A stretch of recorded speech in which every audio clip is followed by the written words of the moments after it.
Films were once seen as superior to television in Hollywood. But with the rise of streaming platforms and cable, television is enjoying a surge in popularity and prestige like never before.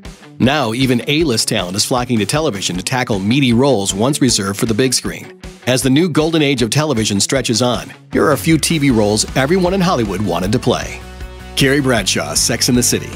It was Sarah Jessica Parker's career-defining role, but other actresses nearly donned sex columnist Carrie Bradshaw's little tutu on the hit HBO comedy Sex and the City. Series creator Darren Star initially asked China Beach and Desperate Housewives star Dana Delaney to play Carrie. After seeing her on stage with Kim Cattrall, Delaney declined, not wanting to be in a show about sex, although she encouraged Cattrall to accept the role of Samantha. Parker was next on Star's list, but she was unsure, so he offered the role to Linda Edelstein, best recalled today for her role on House, as a backup. Edelstein signed a contract, but Parker finally said yes, leaving Star to let Edelstein go. Ouch. As Carrie Bradshaw knows, breaking up is hard to do. Why is it so hard for you to factor me into your life in any real way? Don Draper, Mad Men. Don Draper is Sterling Cooper's best ad man, capable of selling anything from the Kodak Carousel to Coca-Cola with equal parts showmanship and charm. And future Emmy winner Jon Hamm needed to do some serious selling to convince AMC and series creator Matthew Weiner he was the right man to fill Draper's immaculately tailored 1960s suits in Mad Men. A virtual unknown at the time with a string of tiny film and TV credits, Hamm was basically at the bottom of everyone's list. Hamm revealed to podcast host Marc Maron that Mad Men's casting directors originally went to Punisher star Thomas Jane, who promptly turned down their offer, saying he didn't do television. Roger Sterling himself, actor John Slattery, initially auditioned to play Don, but Weiner only wanted him for the wisecracking Silver Fox Sterling. They wanted me to read for his part, which who wouldn't, you know, and I thought I did a really good job, actually. With both Jane and Slattery out of the running, Weiner asked execs to look at two finalists, Hamm and Younger's Peter Herman.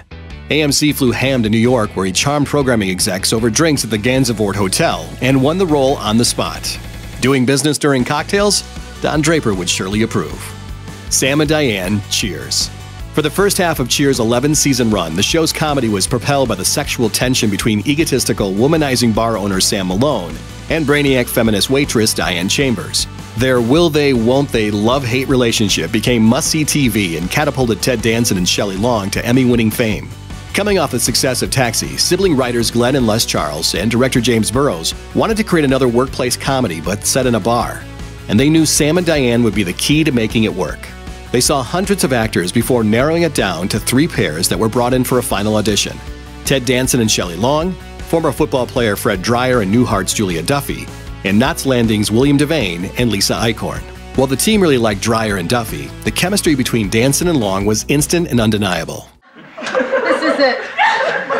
We have sunk as low. Michael Scott, The Office. Steve Carell became a star thanks to his brilliant, cringeworthy, and occasionally heartbreaking turn as Dunder Mifflin's bumbling boss, Michael Scott. Showrunner Greg Daniels auditioned actors a little differently for the show, conducting interviews and having them improv answers as their characters. That probably made it pretty hard. That's what she said! Auditions for the show were a veritable who's who of comedy actors. Rainn Wilson was the first person to audition for Michael, but Daniels felt he was far better suited for power-hungry Dwight Schrute. Hank Azaria from The Simpsons, Better Call Saul's Bob Odenkirk, and Alan Tudyk all auditioned for Michael as well. And NBC chief Kevin Riley offered the role to Oscar nominee Paul Giamatti, but he turned it down. Universal Pictures chairwoman Stacey Snider encouraged the network to hire the ex-Daily Show correspondent Carell. And the rest was sitcom history. Negan, The Walking Dead. The Walking Dead fans spent months eagerly anticipating the introduction of Negan, the show's most sadistic and arguably most compelling villain. Of course, first the producers had to find just the right person to play him. Punk rock icon and actor Henry Rollins told Forbes he was the inspiration for the character's look in the original comic books, inspiring Walking Dead artist Charlie Adlard. Rollins tried out for the role, for which he thought he was a shoo-in, but he didn't get it. Creator Robert Kirkman told MTV he thought Jon Hamm of Mad Men would be perfect for Negan, and Hamm expressed interest. Garrett Dillahunt, the versatile character actor best known for playing the goofy grandpa on Raising Hope and 2 separate characters on Deadwood, lobbied publicly on Twitter for the role. Evidently, none of them could swing it as well as the guy who got the part, Jeffrey Dean Morgan. Olivia Pope, Scandal.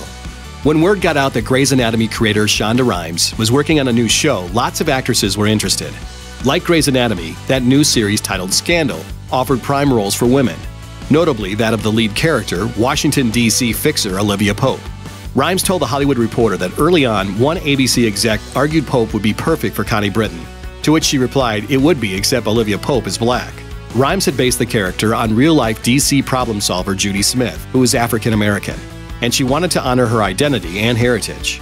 Gabrielle Union was a top contender and told Access Hollywood Live that she and half of Black Hollywood were interested in the role, adding that she made it into the final round of 5 or 6 actresses. Taraji P. Henson, who'd go on to play Cookie Lyon on Empire, auditioned, but knew she wouldn't get it. I auditioned for Shonda Rhimes for Scandal. Thank God Carrie got it. Indeed, actress Carrie Washington got the gig, and she's perfect for it. Thanks for watching. Click the looper icon to subscribe to our YouTube channel. Plus, check out all this cool stuff we know you'll love too.